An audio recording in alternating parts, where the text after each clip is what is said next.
Thank you very much. Thank you. You can see the topic that I use, Food, Health, Planet, Our Future as a Species.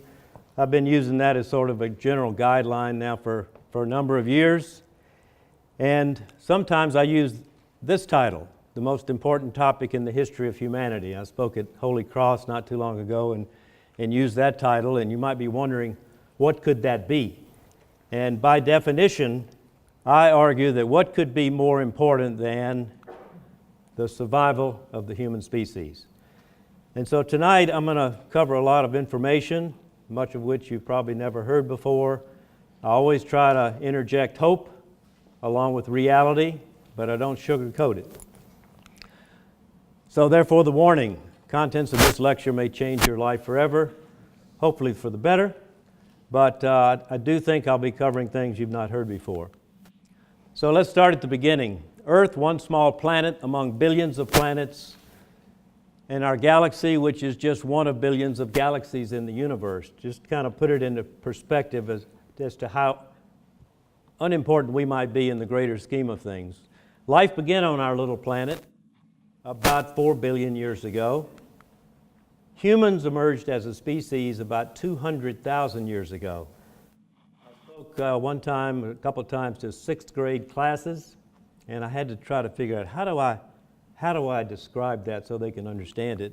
And I came up with this. Let's put that in perspective. If we crammed all 4 billion years of life on Earth into just 1 year, we humans have been here 26 minutes of the last hour of that year. And during that time, this is our population going back millions of years, our prehistoric ancestors. But took us till 1800 to get to 1 billion, and since then we've soared up to 7.57 billion as of this morning. And in just 20 seconds in that last year, Jesus Christ was walking around here. And in just the last 2 or 3 seconds of that year, we have gone from living in harmony with nature to running roughshod over the entire planet. We humans have made a mess. And how do we do it? I have a list of 4 things. I try to keep things simple here. Of grossly unsustainable situations that are driven by the human civilization engine. Overpopulation, the way we live, work, travel, and consume stuff, that would be overconsumption. And those 2 kind of drive the third one, which is fossil fuel dependence. And the 4th one is our food choices, which is a very important part of it. This is a slide I've used for a few years of a family in North Carolina. That picture represents 1 week of their groceries. And they are one happy family, and there are very few whole plant-based foods in that kitchen. But they love what they eat, and it's a very harmful diet for health reasons and sustainability. But what I started out thinking was that 4th problem of our food choices, if we could get that right, that's the only one, by the way, of these 4 problems that can be changed relatively quickly. Anyone who wants to switch from eating meat, dairy, eggs, and fish to plants can do so overnight. Solving overpopulation and those other 3 are very difficult, complex things. But I always figured if we could get the food choices right, we could buy enough time to solve the other issues. So I say our food choices still give us hope because of their incredible power to promote health, hope, and harmony on planet Earth. And that's the tagline of my website, is promoting health, hope, and harmony on planet Earth. So let's take a look at those food choices and why they're so important. I call it a factor of 10. On average, compared to plant-based foods, on a per-calorie basis, animal-based foods require over 10 times as much land, 10 times as much energy, and 10 times as much water, on average. So basically, they determine how the earth is used. So if we have hope, what should we be hoping for with the food choices? We reversing chronic disease, effortless weight loss, reducing world hunger, ocean acidification, all of these many things having to do with our health and our environment, greatly reducing the number one cause of climate change. Problem is that we have waited too long. I used to say we could get our food right, we could buy some time, but now I'm more concerned because we haven't made any progress with any of those four big issues. We've actually gotten worse every year. So I go back to the big picture and say, how many people could the earth sustain indefinitely? Well, that depends on how they're living. So the people at the Global Footprint Network said if they lived at the average European lifestyle, we could support 2 billion people on this planet. We have 7.57 billion today. Gets worse. American lifestyle, we can only support 1 billion people. Now, I said, well, they're assuming everybody's going to continue eating meat, dairy, egg, and fish. And I say, well, if we can get people out of that mold and do a few green things, we might be able to raise that number to 4 billion. So let's say the maximum is 4 billion. We still got 3.5 billion over that number. So how can we solve overpopulation? Well, I threw some numbers up there. Basically, you know, we're adding 220,000 net per day. That's 380,000 births. If we could lower the births to 100,000, we would have a net reduction of 60,000 a day. Annual decrease of 22 million. It would take 45 years after cutting the birth rate by that much to lower the population by 1 billion. And how about getting to my target of 4 billion? We need 160 years to get there, just to go down to 4 billion, which is 3 billion over what the Global Footprint Network says we can support. You may be wondering, why don't I hear about this on the news? Well, I'll tell you more about that.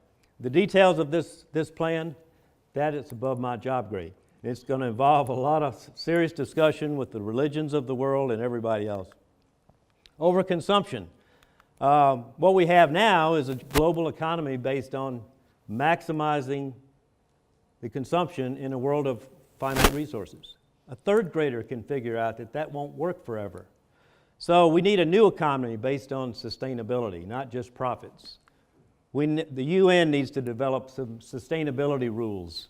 And I say, it's kind of harsh, but in the future, at some point in time, crimes against nature could be punishable by death.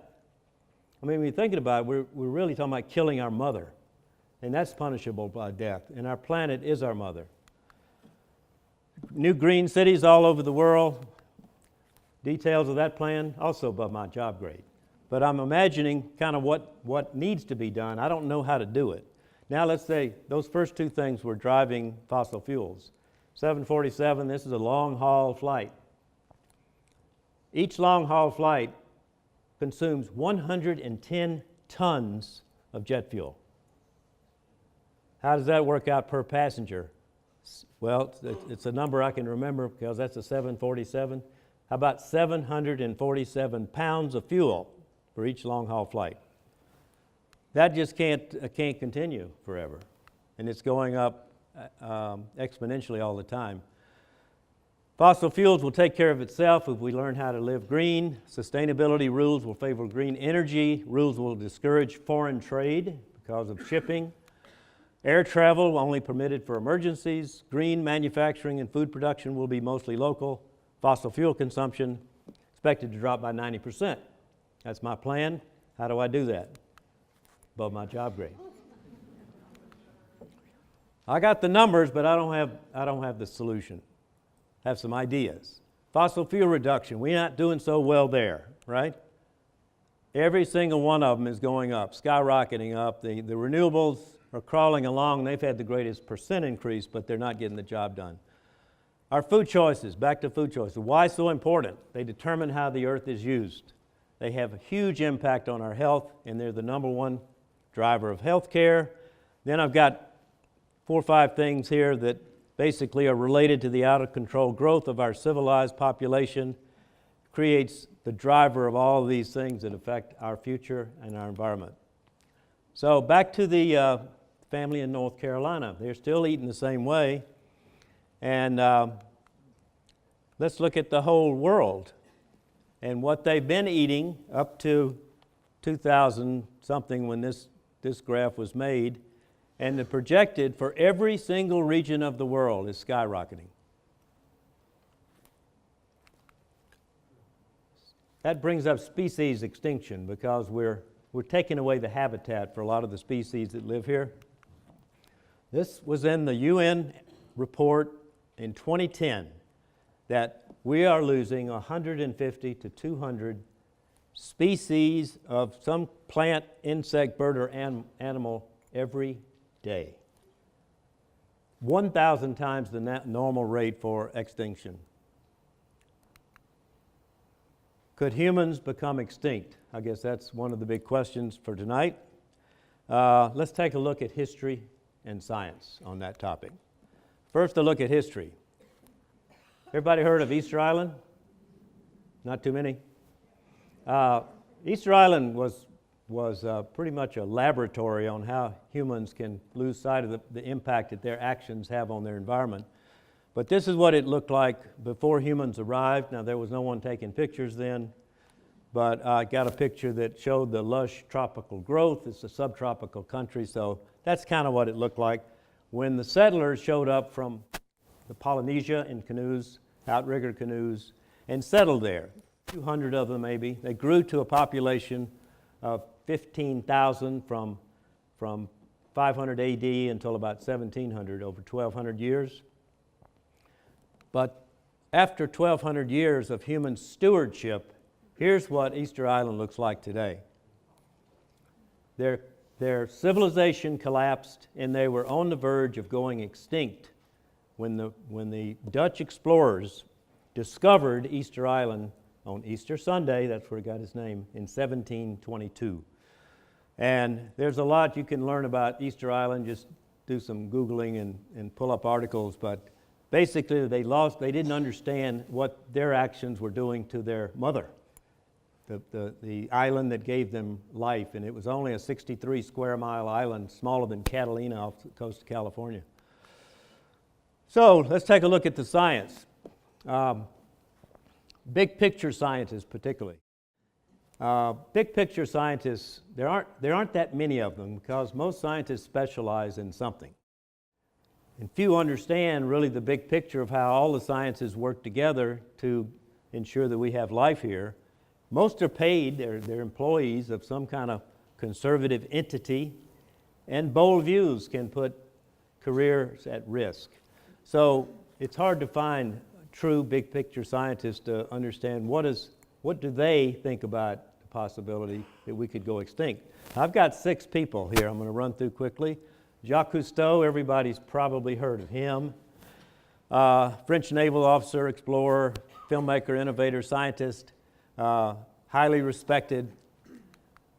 Just before he died in 1987, 1997, at the age of 87, he said, "Humankind may or may not be part of the plan nature has for the earth in the future.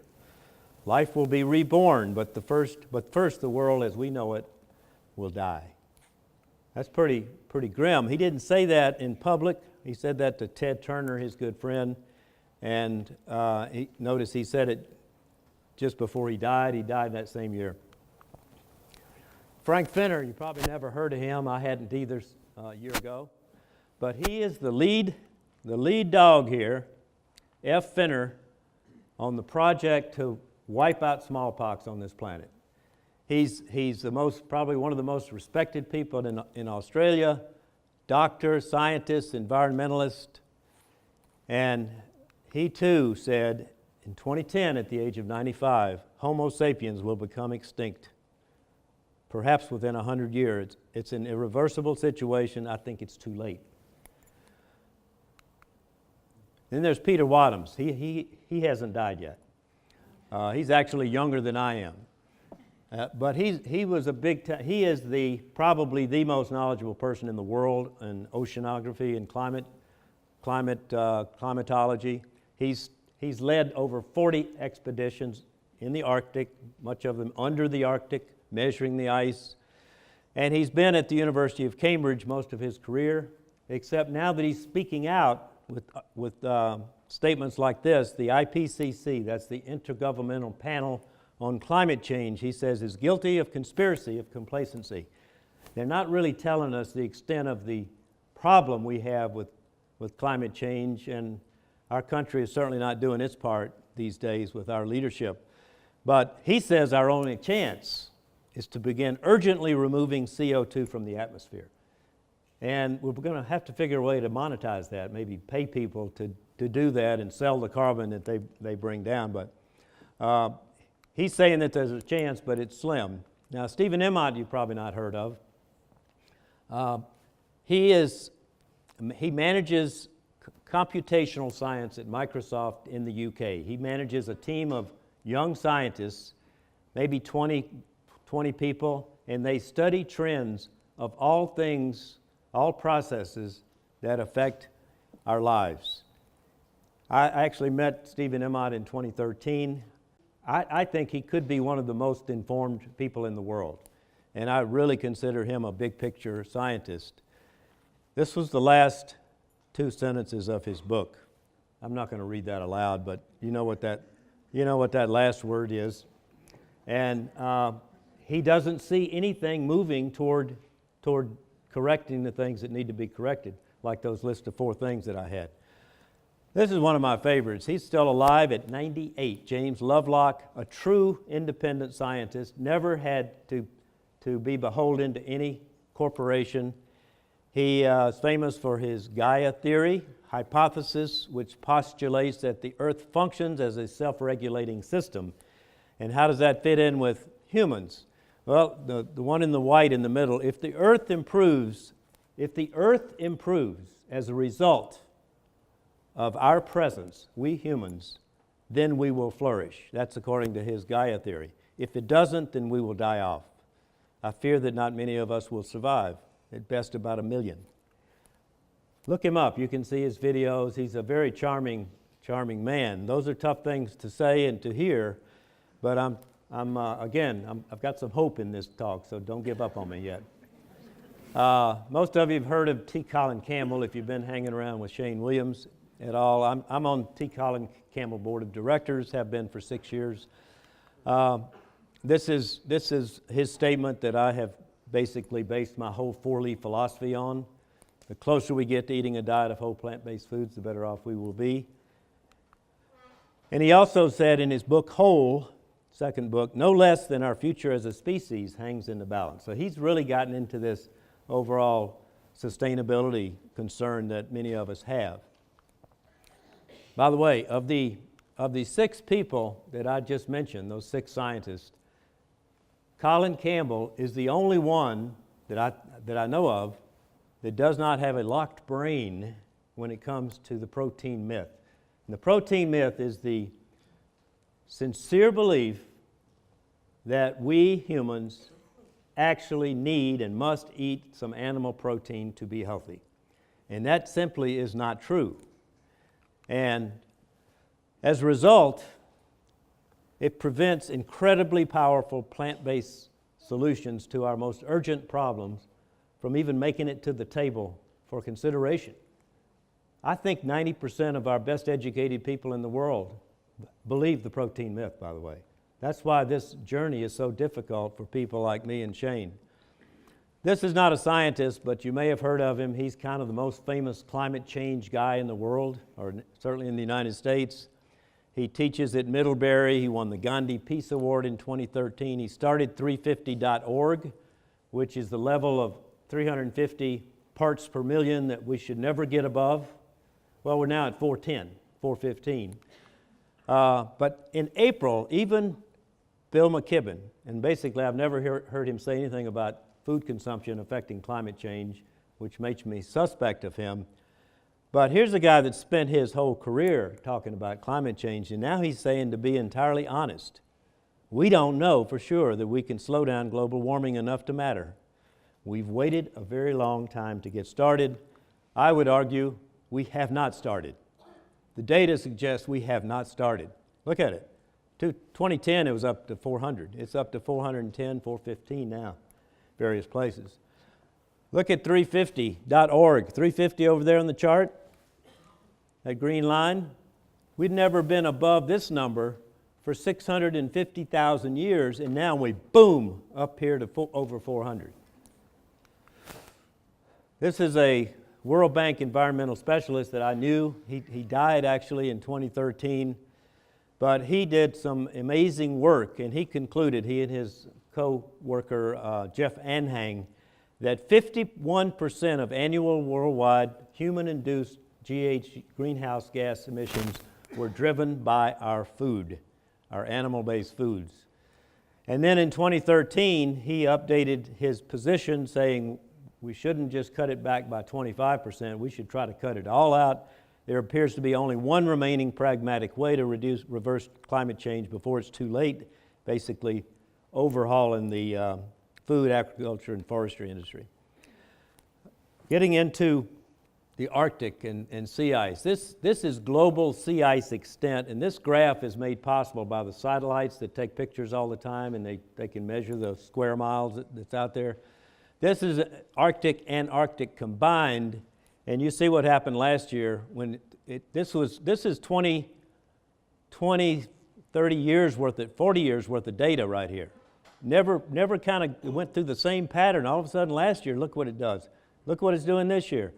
It's happening in the Arctic. Dr. Wadhams will say not only is the extent of the ice way down, the volume, which counts the depth of the ice, is down 75% in the Arctic, and it's warming over 8 times as fast as the rest of the world. It's some big information here, but you don't hear about it on the news. Record level lows at both poles. I mean, it's happening all over the place. By the way, this entire presentation is available on my website. You can see all of these slides go to hpjmh.com, and this is listed first with the link. This is Newfoundland, and it was this year, and they realized, oh my God, we got 3 times as many icebergs, and there was a special discussion with on the CBS Morning News. All they talked about was human safety, recreation, trade routes opening up, not a mention of the science and what it means to have 3 times as many icebergs. We're just, the people are not being informed. So I ask people, or people ask me, are things getting better? Well, it depends on who you ask. If you're talking about food choices, no. I extrapolated the data for every North American or European that's moving in the direction away from meat to plant-based. There's over 10 people in the developing world moving the other direction. We're eating far more meat, dairy, eggs, and fish every year without fail than the year before. So I liken it to a runaway luxury train. I figure it represents the civilized lifestyle that's loaded up with 2.5 billion of the wealthiest people in the world. And that would include all of you people in this room, even though many of us are not wealthy. But none of those 2.5 billion people want to give up their multiple cars, their air conditioning, their electricity, all the luxuries that we take for granted, the roads and their transportation. I don't want to give it up. Once we have it, we don't want to give it up. But there's 5 billion people trying to get on that damn train all the time, and they're getting on that train because they're suffering out there. So if we got a runaway luxury train that we've got to figure out how to stop. It's going faster with more people and more comforts, and once you have the comforts, it's hard to change those. So what does that do for fossil fuel reduction? Well, we haven't reduced any fossil fuels, as we've seen. The media is not reporting anything. Media reports that, they're a business. They get paid for selling the news, and they have to sell what people want to hear. So, there's not a market for this kind of news, even on the PBS kind of channels. Harvey, Irma, Jose, and Maria, remember those guys? Now, the good news is, as I see it, I observed the first mainstream article about the single biggest threat. This is the first time I've ever seen an article in the mainstream press really address this subject hard. It appeared in New York Magazine in July. It was written by a guy named David Wallace Wells. You see what he says there about climate change. And this is what he also said. He said, this is the kind of thing that if it's possible, that the public should know about it and be talking about it. And I introduce you to this guy. He's a Canadian, University of Ottawa. He's one of the guys that I've researched. His name's Paul Beckwith. And he did a thorough review of that article that I just showed you. And you can find him on his website, paulbeckwith.com. He's really a straight-talking guy. He'll be out walking in the woods and doing his podcast or whatever. So I have my own conclusions here about all of this information. And I say, are we going to make it as a species? And as a grandfather, I certainly hope so. But we've got to address these issues. We, being the collective human race, population consumption in fossil fuels has to be addressed. And if there is a chance that we're going to survive, food is going to be a paramount part of it.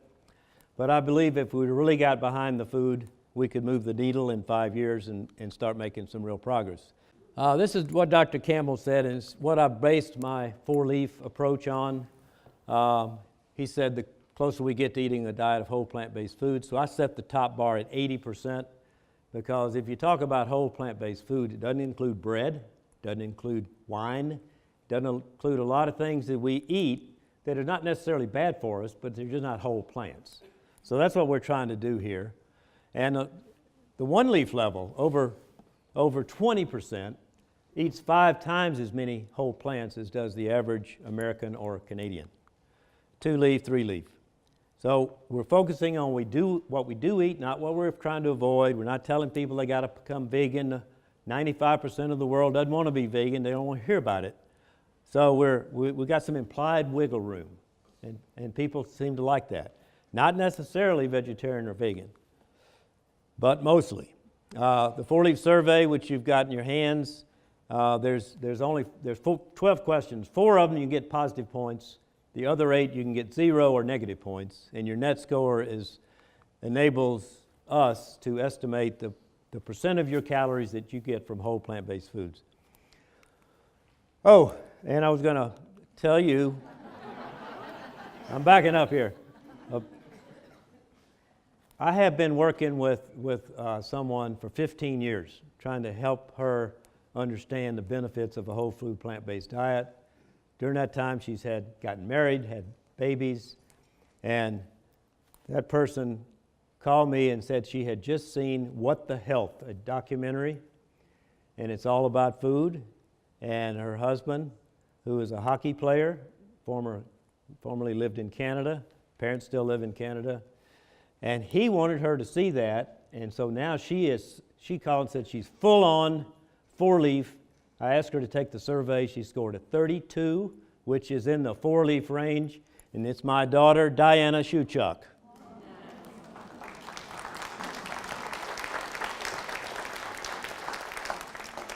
That's my son right there, and that's her father. But I'm thrilled. But I'm telling you, this is a hard kind of a grassroots movement to really get momentum, because we're challenging the most popular diet in the history of mankind. Think about it. More hurdles regarding plant-based eating. You've all heard of these if you've studied this very much. The last two, too expensive to eat a healthy diet, not convenient to eat this way. I say au contraire. This was in the Houston airport, $6.99, whole food, double vegetables, brown rice. I mean, how can you beat that? That's definitely a 4-leaf meal there. Not a shred of animals in there. But the food choices are no longer enough. We've got tipping points. Problem with tipping points is you don't know they're there until they're passed. We've got a massive heat engine, our civilization, a runaway train. What we need is a real emergency. Dr. Emmott had in his book, what if there was an asteroid going to hit the Earth and destroy 70% of all life 50 years from today? He said, governments worldwide would marshal the entire planet into unprecedented action. Every scientist, engineer, university, business would be involved, half of them to try to shoot down the asteroid, and the other half are figuring out how we're going to live if it hits. The whole world would be working on that. And he said, we've got just as big a problem now, but the only problem is there's no asteroid. The problem is us and our habits. And he's exactly right. So he inspired me to write this. We need a perceived global alarm. I've got some ideas on how that could be done, but we need to get the whole world with the leaders of government, industry, academia, and religion. Religions control a lot of the way we look at birth and what we eat. And it said, our future definitely is riding on that. So time for some soul searching as I wrap up here. For you, how can we learn to live sustainably with this going on? What real progress do you see? What are you going to do with your life about these problems? Your own research, your career. How are you going to make a difference? Work on population control, work on green energy, monetizing CO2 removal, sustainable housing. There's a lot of ways people can make a contribution, but there's one way that all of us can make a contribution, and that's raising awareness in your own way that you're comfortable doing. I write books and do lectures, and I always kind of finish up with this slide. Never doubt that a small group of thoughtful, committed citizens can change the world. In fact, it's the only thing that ever has. Margaret Mead. And my favorite, people who are crazy enough to think that they can change the world are the ones who do. And then I've got an idea. This is a commercial product. I want to leverage the power of profit-driven economy that got us in this mess. And I've got a software system using the 4-leaf survey that will work in self-insured employers from 200 people to 2 million people. And I believe that we can improve dietary choices just by, it's a plug-and-play system. And I don't have my first client yet, but as the first wave of CEOs begins to take advantage of it, those who don't will have trouble competing with those who do. And this is what I call it ARCH, which is an acronym for automatically reducing the cost of health care. By the way, did you know GM reported a few years ago that they spent more on health care than on steel? Now, if you could wipe out half your health care at General Motors, you're going to change the strategic positioning of your company. And then every company in the world's got to follow it. So I believe it's going to take the desire for money to get it moving in a really big direction, but I've got to have a client to do it first. To learn more about this idea, go to archby4leaf.com. That's the book. That's my first book, and that's my part of the evening. I look forward to, thank you for your attention. I could tell that most of you were looking at me and listening, and I'm sorry if it was too much doom and gloom and not enough hope, but I'm trying to be realistic, and I look forward to taking any questions you might have after Shane Williams speaks. Thank you.